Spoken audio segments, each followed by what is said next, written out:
నమస్కారం అండి, welcome to get answer series episode 6. మనం ఈరోజు ఎపిసోడ్లో మీరు అడిగినటువంటి కొన్ని ప్రశ్నలకి సమాధానాలు చూద్దాము. So the first question of episode 6 get answers ఏంది శివ గారు అడిగారు. ఈయన అడుగుతున్న క్వశ్చన్స్ బేసికలీ 4 క్వశ్చన్స్ అడిగారు, హిస్టరీకి సంబంధించినవి క్వశ్చన్స్. సో ఫస్ట్ క్వశ్చన్ ఏంటి అంటే, బెంగాల్ గవర్నర్ జనరల్స్ నేమ్స్ ముందు లార్డ్ అని పెట్టుకున్నారు కదా, దానికి రీజన్ ఏమైనా ఉందా లేకపోతే నార్మల్గానే పెట్టుకున్నారా? జనరల్గా మనకి తెలుగులో దొర అని పిలుస్తుంటారనమాట. అంటే కొంచెం ఎవరైనా పెద్ద భూస్వాములను ఆ రకంగా వాళ్ళ పేరులో అది ఉండదు, కాకపోతే అది అట్లాగా వాళ్ళని మనము ఒక హై లెవెల్ లాగా చూసుకుంటూ ఆ టైప్లో మనం అది పిలుస్తూ ఉంటుంటాము. అదేవిధంగా ఇంగ్లాండ్లో కూడా మెడివల్ టైమ్స్లో భూస్వాములు ఉండేవారు అనమాట, వాళ్ళని లార్డ్స్ అన్నట్టు పిలిచేవారు అప్పట్లో. అదే మెల్లగా ఆనవాయితీగా వస్తుంది. ఇప్పటికీ కూడా కొంతమంది ముఖ్యమైన హోదాల్లో ఉన్న వాళ్ళని లార్డ్స్ అని పిలుస్తుంటారు ఇంగ్లాండ్లో. ప్లస్ ఇంగ్లాండ్లో హౌస్ ఆఫ్ ద లార్డ్స్ అని కూడా ఉంటుంది, అప్పర్ హౌస్. మన దగ్గర రాజ్యసభ ఏ విధంగా ఉంటుందో అక్కడ హౌస్ ఆఫ్ ద లార్డ్స్ అని ఉంటుంది. కాబట్టి ఆ లార్డ్స్ అనేది ఇన్ జనరల్గానే మనం పిలుస్తామంటే దానికి పర్టికులర్ రీజన్ ఏమి ఉండదు, అదొక ఆనవాయితీగా ఇంగ్లాండ్లో వస్తుంది. నెక్స్ట్ క్వశ్చన్, బెంగాల్ గవర్నర్ని 1773 యాక్ట్ అంటే రెగ్యులేటింగ్ చట్టం ప్రకారం గవర్నర్ జనరల్గా చేంజ్ చేశారు కదా సార్, గవర్నర్కి గవర్నర్ జనరల్కి ఏమైనా డిఫరెన్స్ ఉందా, ఉంటే ఏమిటి? డిఫరెన్స్ ఉంటుందండి, అందుకనే మనం అంటాము 1773 రెగ్యులేటింగ్ చట్టం అని ఉంటుంది, బ్రిటిష్ ప్రభుత్వం చేస్తుంది అది. ఈ 1773 రెగ్యులేటింగ్ యాక్ట్ అనేది ఫస్ట్ యాక్ట్ అనమాట. బ్రిటిష్ ప్రభుత్వం ఈస్ట్ ఇండియా కంపెనీని నియంత్రించడం కోసం, రెగ్యులేట్ చేయడం కోసం చేసిన చట్టం.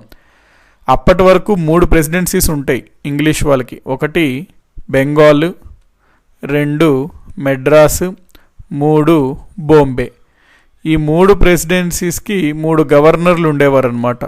అయితే ఎవరి గవర్నర్లు వారి యొక్క ప్రెసిడెన్సీలో వాళ్ళే పవర్ఫుల్, వాళ్ళకి ఒకటి హెడ్ అన్నట్టు ఎవరు లేడు.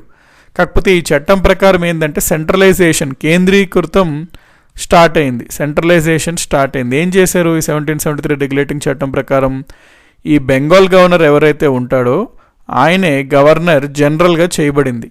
జనరల్గా మనం ఎప్పుడన్నా ఏదన్నా డిసిగ్నేషన్కి జనరల్ యాడ్ చేసామనుకోండి, ఆ గవర్నర్స్ అందరికీ హెడ్ అని. ఫర్ ఎగ్జాంపుల్ ఇన్స్పెక్టర్ ఉంటాడు పోలీస్లో, అదే మనకి ఇన్స్పెక్టర్స్ అందరికీ హెడ్ ఇన్స్పెక్టర్ జనరల్, అంటే ఐజీ ఆఫ్ పోలీస్. ఐజీ చాలా పెద్ద ర్యాంక్.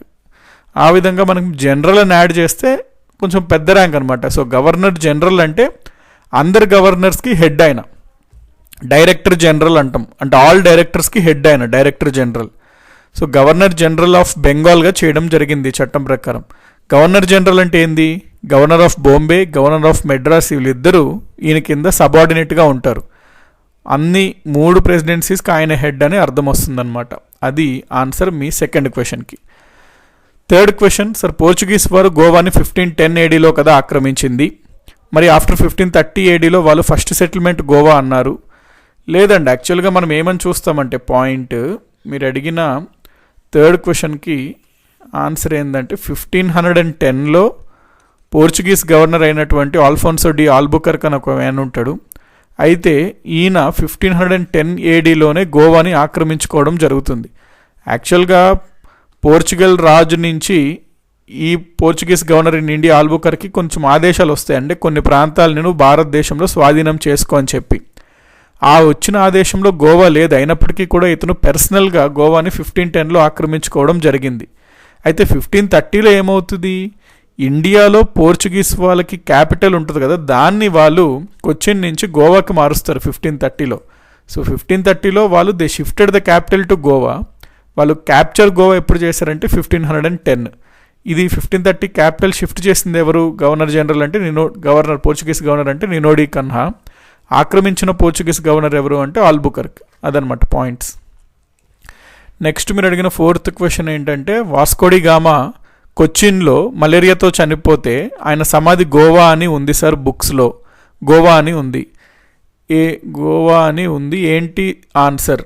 ఇదే క్వశ్చన్ అడిగి కొచ్చిన్ అండ్ గోవా 2 ఆప్షన్స్లో ఉంటే ఏది సార్ కరెక్ట్ ఆన్సర్? దయచేసి వివరించగలరు.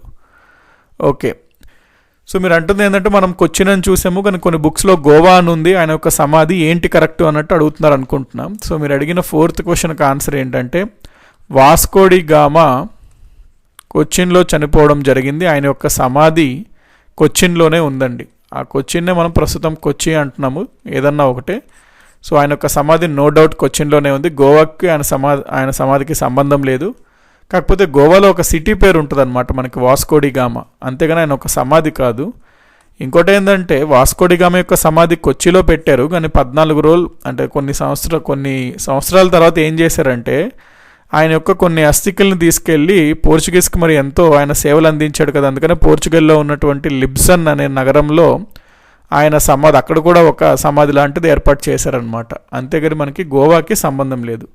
సో ఇది అండి మీ క్వశ్చన్స్కి ఆన్సర్స్.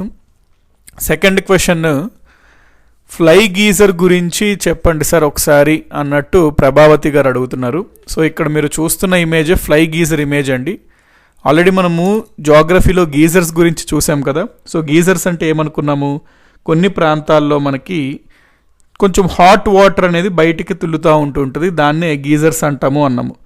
ఇది మనకి యుఎస్ఏలోని నెవాడా అనే ఒక స్టేట్ ఉంటుంది. ఆ నెవాడాలో మనకి ఈ పర్టికులర్ గీజర్ ఉంటుంది, నెవాడా. ఈ నెవాడాలో మనకు ఆ పర్టికులర్ గీజర్ ఉంటుంది, దాన్నే ఫ్లై గీజర్ అంటాము. అయితే ఈ ఫ్లై గీజర్ అసలు ఈ కలర్స్ ఏంటి, ఇది అసలు దీని గురించి కొంచెం చెప్పండి అన్నట్టు అంటున్నారు. ఇది బేసికలీ మనకి ఏం లేదండి. యాక్చువల్లీ ఈ నెవాడా అనేది ఏదైతే ఉందో యుఎస్ఏలో అదంతా ఎడారి ప్రాంతం అనమాట, అదంతా డెజర్ట్ ప్రాంతం. సో ఈ డెజర్ట్ ఇట్లా ఉంటుండగా 1916లో ఇది ఒక ప్రైవేట్ ప్రాపర్టీ, అంటే నార్మల్ ఎవరో ప్రైవేట్ కొంతమంది వ్యక్తుల యొక్క స్థలం ఇది. అయితే వాళ్ళు మరి ఎడారి ప్రాంతం ఇరిగేషన్ కోసం, ఏదైనా పంట పండించుకోవడానికి ఇరిగేషన్ కోసం వాటర్ కావాలి అని చెప్పి వాళ్ళు లక్ ట్రై చేశారనమాట. తవ్వారు, ఒక బావిని తవ్వారు, వెల్లని తవ్వారు ఆ యొక్క ప్రాంతంలో. అయితే వాళ్ళకి చాలా నీళ్ళు కనబడ్డాయి అండర్ గ్రౌండ్. వాళ్ళకి చాలా సంతోషం వేసింది, అబ్బా మనకి చాలా ఎక్కువ నీళ్ళు దొరికినాయి, లభించినాయి, సక్సెస్ అని. కాకపోతే వాళ్ళ ఆనందం ఎక్కువ కాలం నిలవలేదు. ఎందుకంటే వాళ్ళు ఎప్పుడైతే ఆ నీళ్ళని చూసారో అది దాదాపుగా 100 డిగ్రీ సెంటిగ్రేడ్ బాయిలింగ్ పాయింట్ దగ్గర ఉన్న వాటర్ అన్నట్టు అర్థమైందంటే, చాలా వేడిగా ఉన్న వాటర్ అన్నట్టు అర్థమైంది వాళ్ళకి. దాంతో వేడి నీళ్ళు అయితే అంత వేడి నీళ్ళు ఇరిగేషన్కి పనికిరాదు, అందుకనే వాళ్ళకి నీరు దొరికినప్పటికీ అది వేడి నీరు కాబట్టి ఇరిగేషన్కి పనికిరాదు కాబట్టి అది అట్లాగే వదిలేశారు ఆ బావిని పూడ్చకుండా. దాని తర్వాత మనకి మళ్ళీ 1964లో ఈ విధంగా జరిగింది, అక్కడ వేడి నీళ్ళు దొరికాయి అన్నట్టు కొంతమంది కంపెనీస్ తెలుసుకున్నాక మనకి జియోథెర్మల్ కంపెనీస్ ఉంటాయి. ఈ జియోథెర్మల్ కంపెనీస్ ఏంది, ఎక్కడైతే ఇట్లాగా భూమి లోపల వేడి నీళ్ళు అట్లా ఉంటుందో అక్కడి నుంచి ఎలక్ట్రిసిటీ ప్రొడ్యూస్ చేస్తారు వాళ్ళు, జియోథెర్మల్ ఎలక్ట్రిసిటీ అంటాం దాన్ని. వాళ్ళకి ఇట్లాంటి వాటరే కావాలి కదా, అందుకని వీళ్ళు వచ్చి ఏం చేశారంటే ఈ ప్రాంతంలో ఇట్లా దొరికిందని చెప్పి పక్కనే ఇంకొక బావిని తవ్వారు, అక్కడ నీళ్ళు దొరికినాయి, అవి వేడిగానే ఉన్నాయి. కాకపోతే ప్రాబ్లం ఏమొచ్చిందంటే ఆ వేడి సరిపోదన్నమాట జియోథెర్మల్కి. అక్కడ జియోథెర్మల్కి ఎలక్ట్రిసిటీ ప్రొడ్యూస్ అవ్వాలంటే చాలా వేడి మరియు చాలా ప్రెషర్ ఉండాలి, అంత లేదు అది. అందుకనే వాళ్ళకి కూడా పెద్ద పనికిరాదు అని చెప్పి వాళ్ళు కూడా పెద్దగా కవర్ చేయకుండా దాన్ని అంటే ఏమి మూయకుండా అట్లాగే వదిలేసి వాళ్ళు ఖాళీ చేసేసారు. దాంతో ఏమైంది, చాలా సంవత్సరాలు ఆ బావిల నుంచి ఆ హాట్ వాటర్ ఏదైతే ఉందో ఇట్లా పైకి గష్ అవ్వడం. ఆ వాటర్ అన్నీ మనకి తెలుసు, అండర్ గ్రౌండ్లో ఉన్న వాటర్ చాలా మినరల్స్తో కూడి ఉంటుంది, కాల్షియము, కార్బొనేటు అట్లాగా. ఈ వాటర్ ఎప్పుడైతే అట్లా బయటకు వస్తున్నాయో ఆ కాల్షియం కార్బొనేట్ బాగా వేడెక్కి అక్కడ ఒక కోన్ షేప్లో ఏర్పడ్డాయి అన్నమాట. కోన్స్ షేప్లో అంటే మనకి ఇదిగోండి ఈ విధంగా అక్కడ కోన్స్ షేప్లో ఏర్పడ్డాయి ఆ కాల్షియం కార్బొనేట్ అంతా గట్టిపడి. ఇక్కడ మనకి ఎట్లా ఉంది, వాటర్ హాట్ వాటర్గా ఉంది. హాట్ వాటర్ ఉండి కంటిన్యూస్గా వాటర్ సప్లై ఉంటే మనకి ఒక టైప్ ఆఫ్ ఆల్జీ, ఒక టైప్ ఆఫ్ ఫంగై, బ్యాక్టీరియా, అవన్నీ జర్మ్స్, మైక్రో ఆర్గానిజమ్స్ గ్రో అవుతాయి. ఇప్పుడు మనం ఇక్కడ చూస్తున్నాం ఈ గ్రీన్ ఏంటిది, నాచు. మనం నాచు అంటాం కదా, నీళ్ళని కొన్నాళ్ళు అట్లా వదిలేస్తే అక్కడ గ్రీన్ వస్తుంది, అట్లాంటిది నాచు ఇది. అట్లాగే మనకి ఇక్కడ ఈ రెడ్ కలర్ ఇవన్నీ దేనివల్ల వస్తున్నాయి అంటే మైక్రో ఆర్గానిజమ్స్ వల్లే వస్తున్నాయి. అవి పర్టికులర్గా వేడి నీళ్ళు అట్లాగా స్టాగ్నెట్గా కంటిన్యూస్గా ఉండే ప్రాంతాల్లో గ్రో అవుతాయి. ఈ విధంగా మనకి ఫ్లై గీజర్స్ అనేది ఏర్పడింది. ఇది యాక్చువల్లీ ఒక వండర్ఫుల్ టూరిస్ట్ స్పాట్ అండి, అంటే చూడడానికి ఇది చాలా బాగుంటుంది అనమాట నైట్ టైంలో కానీ డే టైంలో కానీ. సో ఇది మనకి ఫ్లై గీజర్స్కి సంబంధించిన ఇన్ఫర్మేషన్. నెక్స్ట్ క్వశ్చన్ శివచరణ్ గారు అడుగుతున్న క్వశ్చన్ ఏంటంటే, best website to know all the government schemes between 1962 to 2020 అంటున్నారు. బెస్ట్ వెబ్సైట్ అంటే నార్మల్ ఇంటర్నెట్లో చాలా వెబ్సైట్స్ ఉంటాయండి, మీరు చూడండి. వెబ్సైట్స్లో ప్రాబ్లం ఏంటంటే మీకు ఒకటే దగ్గర ఇండియాకి సంబంధించి పాలసీస్కి సంబంధించి క్లియర్ ఇన్ఫర్మేషన్ అయితే అంతగా రాదు. మేబీ కొన్ని స్కీమ్స్ గురించి మీకు కొన్ని పీడిఎఫ్లు లభించవచ్చు, కొన్ని వెబ్సైట్స్లో ఇన్ఫర్మేషన్ ఉండొచ్చు. కానీ మీరు పర్టికులర్గా గవర్నమెంట్ స్కీమ్స్ అంటున్నారు, అది ఓవరాల్గా అడుగుతున్నారు కాబట్టి మీరు ఒకవేళ రియల్లీ గవర్నమెంట్ స్కీమ్స్ పైన పూర్తి అవగాహన తెచ్చుకోవాలి, ఇన్డెప్త్గా అసలు తెలుసుకోవాలి పథకాలు ఏంటి, పథకాలు ప్రభుత్వం ఎట్లా తయారు చేస్తుంది అట్లాంటివన్నీ, దానికి 2 బుక్స్ ఉంటాయి. మీకు దిశ పబ్లికేషన్స్ వాళ్ళ బుక్ ఏంటంటే జనరల్ ఇన్ఫర్మేషన్ ఇస్తుంది ఫ్యాక్చువల్గా, లాస్ట్ 3 years ఇది స్పెషల్ ఫోకస్ చేస్తుంది, ఓవరాల్గా కూడా మినిస్ట్రీ వైజ్గా ఇస్తుంది పథకాలు, పాలసీస్. కానీ మీకు ఇన్ డెప్త్గా సివిల్ సర్వీసెస్ ఓరియంటెడ్లో వాటిని యొక్క కంప్లీట్ ఇన్ఫర్మేషన్ కావాలి, అసలు ప్రభుత్వం పథకాలు ఎందుకు చేస్తుంది, ఎలా చేస్తుంది, ఇప్పటివరకు చేసినటువంటి పథకాలు ఏంటి, ఇంటర్నేషనల్ పాలసీస్ ఏంటి, అట్లాగా కంప్లీట్ ఇన్ఫర్మేషన్ కావాలంటే టాటా మెగ్రైల్ సిరీస్ వాళ్ళది డాక్టర్ సౌమిత్రి మోహన్ గారు రచించిన ఇండియన్ పాలసీ అండ్ డెవలప్మెంట్ అనేది బెస్ట్ బుక్ అండి. నెక్స్ట్ శుభాన్ అల్లి గారు అడుగుతున్న ప్రశ్న, sir can you please explain about United Nations organisation అంటున్నారు. యుఎన్ఓ అంటే అది అంటే లాట్ ఆఫ్ ఇన్ఫర్మేషన్ అది, కాకపోతే ఇన్ జనరల్గా మీరు అడుగుతున్న యుఎన్ఓకి చెప్పాలి అంటే మనకు జనరల్గా World War II అయింది. World War II అయిన తర్వాత మనం చాలా చూసాం, అంటే ఎంత మనకి లాస్ వచ్చింది. World War I జరిగింది, World War I జరిగాకే జనాలు అరే ఇట్లాంటివి మళ్ళీ జరగకూడదు, ప్రపంచ యుద్ధం వస్తే ఎంతో నష్టము, ఆస్తి ప్రాణ ధన అన్ని నష్టము, అందుకని ఇట్లాంటివి జరగకుండా చూడడం కోసం ఒక ఇంటర్నేషనల్ సంస్థను ఏర్పాటు చేద్దాము అని చెప్పి లీగ్ ఆఫ్ నేషన్స్ని ఏర్పాటు చేశారు. కానీ ఈ లీగ్ ఆఫ్ నేషన్స్ ఆపగలగలేకపోయింది, మళ్ళీ World War II జరిగింది. అందుకని ఎప్పుడైతే ఈ World War II అనేది ఎండ్ అయిందో అప్పుడు కంట్రీస్ అందరూ అనుకున్నారనమాట లీగ్ ఆఫ్ నేషన్స్ పెద్దగా సక్సెస్ అవ్వలేకపోయింది, ఆపలేకపోయింది, అందుకని మనం ఈసారి ఒక హై లెవెల్ ఆర్గనైజేషన్ ఏర్పాటు చేద్దాము, మళ్ళీ ఎప్పుడు ఫ్యూచర్లో యుద్ధం, ప్రపంచ యుద్ధం రాకుండా ఇది అడ్డుకుంటుంది, కోఆపరేషన్తో ఉంటుంది, పీస్ అనేది నెలకొల్పుతుంది ప్రపంచంలో అని చెప్పి స్టార్టింగ్లో ఒక 51 కంట్రీస్ దాకా నిర్ణయించుకొని వాళ్ళు యునైటెడ్ నేషన్స్ని ఏర్పాటు చేశారనమాట, యునైటెడ్ నేషన్స్ ఆర్గనైజేషన్స్. అది మెల్లగా పెరుగుతూ ఇప్పుడు దాదాపుగా ఒక 193 కంట్రీస్, దాదాపుగా అన్ని దేశాలు దాంట్లో సభ్యత్వం ఉన్నదన్నమాట యునైటెడ్ నేషన్స్లో. వీళ్ళు ప్రపంచంలో శాంతిని నెలకొల్పాలి, పరిస్థితి అంటే జీవనాధారాలు పెంచాలి, మన ఎర్త్ అనేది కొంచెం అంటే హ్యాపీ పీస్ఫుల్ ప్లేస్గా ఉండాలి అని చెప్పి భావిస్తారు. యునైటెడ్ నేషన్స్కి 6 ఆర్గాన్స్ ఉంటాయండి, ప్రిన్సిపల్ ఆర్గాన్స్.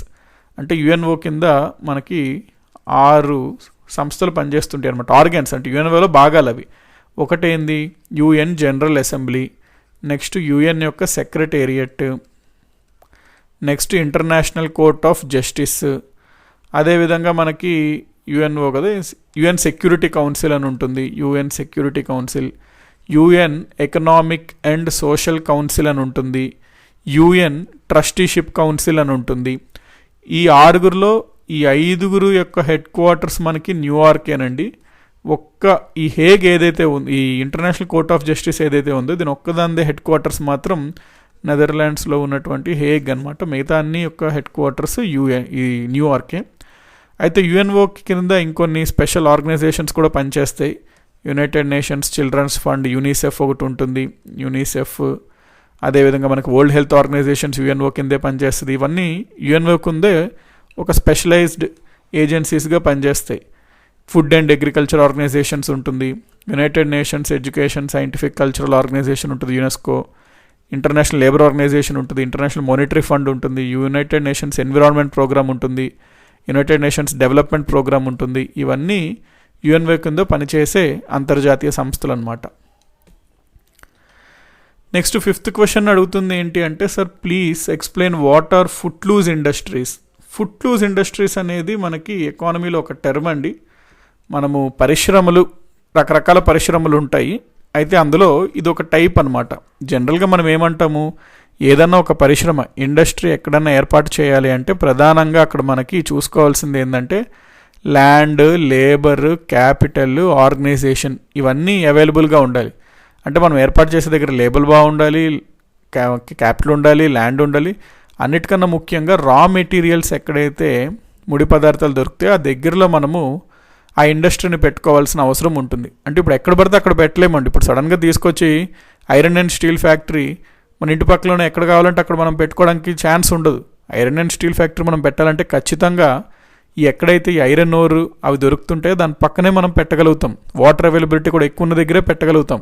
సో జనరల్గా పరిశ్రమల ఏర్పాటులో చాలా వరకు మనము ముడి పదార్థాలకు దగ్గరగా ఉన్నటువంటి ప్రాంతాల్లోనే పెట్టగలుగుతాం. కానీ కొన్ని పరిశ్రమలు ఉంటాయి, అవి ఈ రా మెటీరియల్స్ ఎక్కడ దొరుకుతాయి అనేది అనవసరం లేదనమాట, ఎక్కడన్నా పెట్టచ్చు, వాటికి సంబంధం లేదు పలానా చోట్లే పెట్టాలి ఆ ఇండస్ట్రీస్ అని, వాటికి ఎటువంటి అంత అవసరం ఉండదన్నమాట. అటువంటి ఇండస్ట్రీస్ని మనం ఫుట్ లూజ్ ఇండస్ట్రీస్ అంటాము. జనరల్గా ఎగ్జాంపుల్ మనం చెప్పుకోవాలంటే, ఫర్ ఎగ్జాంపుల్ హనీని తీసుకోండి, హనీ ఇండస్ట్రీ.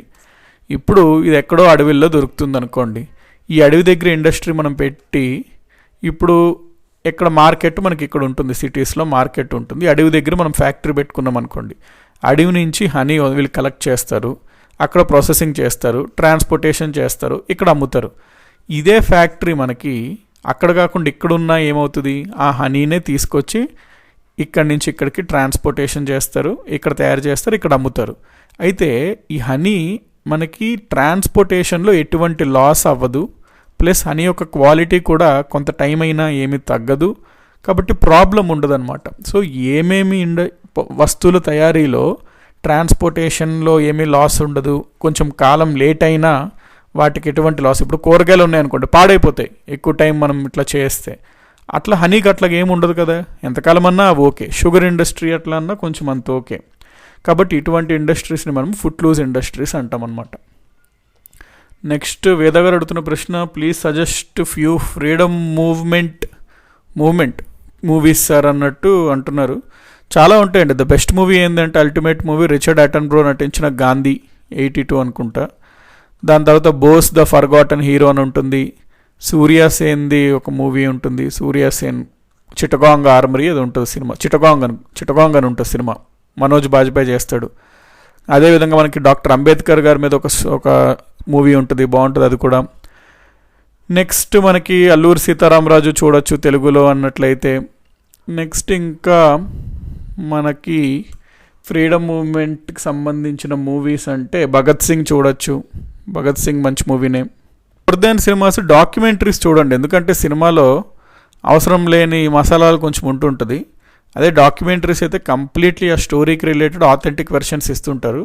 సో నెట్లో మనకు చాలా ఉంటాయి. ఇవైతే ఇప్పటివరకు ప్రస్తుతం గుర్తొస్తున్నాయి, ద బెస్ట్ మూవీస్ అన్నమాట. నెక్స్ట్ సంతోష్ గారు అడుగుతున్న ప్రశ్న, వ్యాన్ ఆలెన్ రేడియేషన్ బెల్ట్ గురించి చెప్పండి అన్నట్టు అడుగుతున్నారు. యాక్చువల్లీ మనకి ఇది ఎర్త్ అండి, ఈ ఎర్త్ చుట్టూ కొంత ప్రాంతం అంతా ఒక రేడియేషన్ బెల్ట్ ఉంటుంది అనమాట, దాన్నే మనము వ్యాన్ ఆలెన్ రేడియేషన్ బెల్ట్ అంటాం. ఇది యాక్చువల్లీ రెండు ఉంటాయి, ఇదిగోండి ఇది ఒక వ్యాన్ ఆలెన్ రేడియేషన్ బెల్ట్గా మనం చూస్తాం, ఇది ఒక బెల్ట్, ఇక్కడ మళ్ళీ బయట మనకి ఇంకొక బెల్ట్ వస్తుంది. సో ఇది ఇన్నర్ బెల్ట్, ఇది అవుటర్ బెల్ట్గా మనం చెప్పుకుంటాము.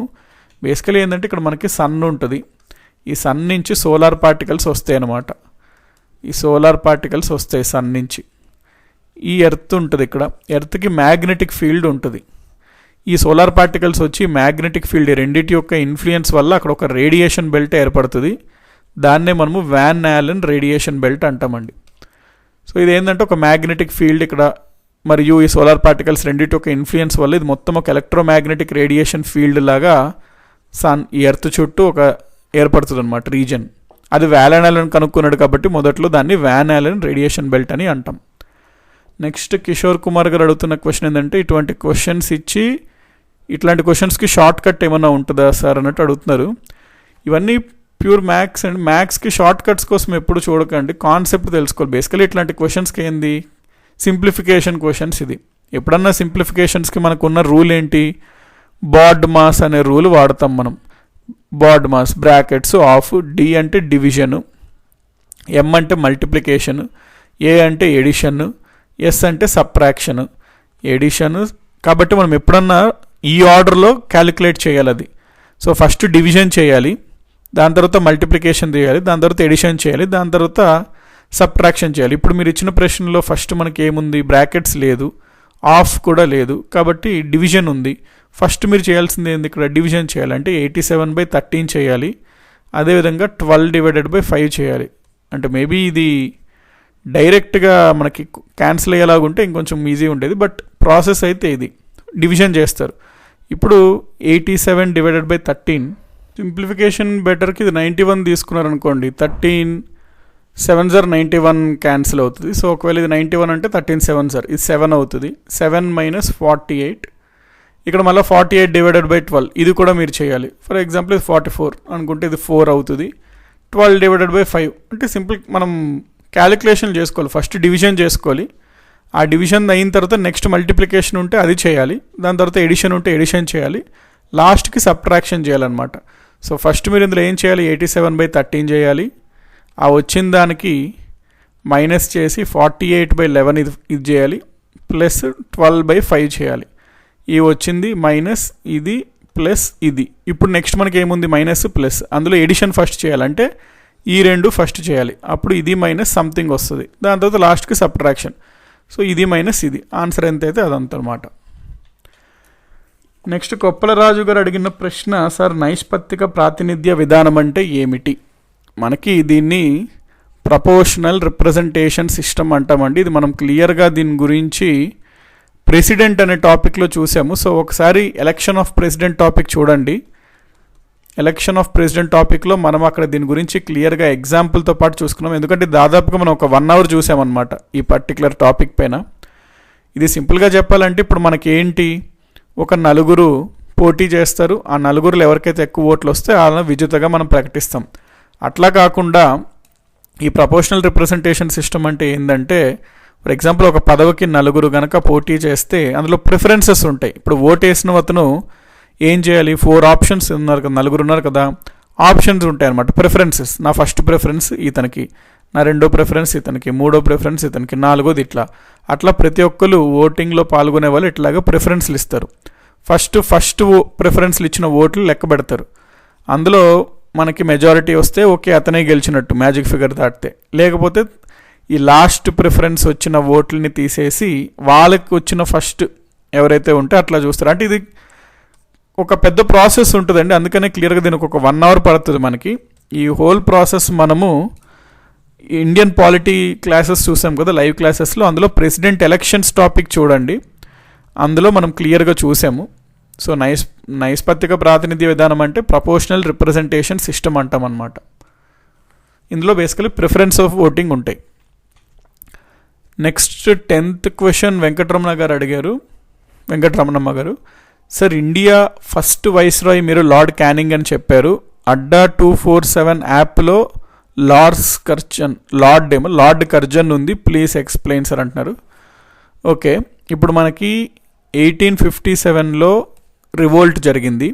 ఎప్పుడైతే రివోల్ట్ జరిగిందో వెంటనే ప్రభుత్వం లాగేసుకుంది బ్రిటిష్ ఈస్ట్ ఇండియా కంపెనీ నుంచి. 1858లో వాళ్ళకు చట్టం చేశారు.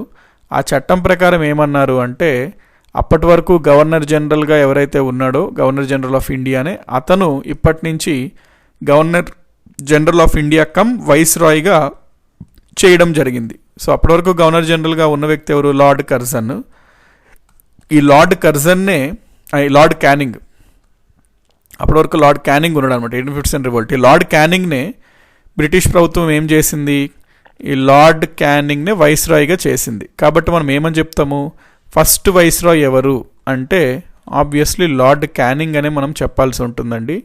సో లార్డ్ కర్జన్ కానే కాదు, లార్డ్ కర్జన్ మనకి ఎక్కడొస్తాడు, బెంగాల్ పార్టీషన్ ఉంటుందా అక్కడ వస్తాడనమాట. బెంగాల్ పార్టీషన్ని అనౌన్స్ చేసి ఆ టైంలో 1905 టైంలో ఇండియా యొక్క గవర్నర్ జనరల్ కమ్ వైస్రాయ్గా ఉన్నతను లార్డ్ కర్జన్. కానీ ఫస్ట్ వైస్రాయ్ ఎవరు అంటే obviously undoubtedly lord Canning, no doubt about that. So అదే వైస్రాయ్కి గవర్నర్ జనరల్కి డిఫరెన్స్ ఏంటంటే 1858లో నామకరణం చేంజ్ అయింది. గవర్నర్ జనరల్ ఆఫ్ ఇండియాగా ఉన్న వ్యక్తినే 1858లో governor general of India cum వైస్రాయ్గా చేశారు. అంటే ఒకవేళ డైరెక్ట్గా బ్రిటిష్ ప్రాంతాలని పరిపాలిస్తుంటే అతన్ని గవర్నర్ జనరల్గా పిలుస్తారు. బ్రిటిష్లో అప్పట్లో మనకి ప్రిన్స్లీ స్టేట్స్ ఉండేవన్నమాట. ఆ ప్రిన్స్లీ స్టేట్స్ని డీల్ చేస్తే అదే వ్యక్తిని వైస్రాయ్గా పిలిచేవారు, రాజప్రతినిధి వైస్రాయ్ అంటే. సో ఫస్ట్ వైస్రాయ్ ఎవరు అంటే లార్డ్ క్యానింగ్ అండి, నో డౌట్ అబౌట్ దట్.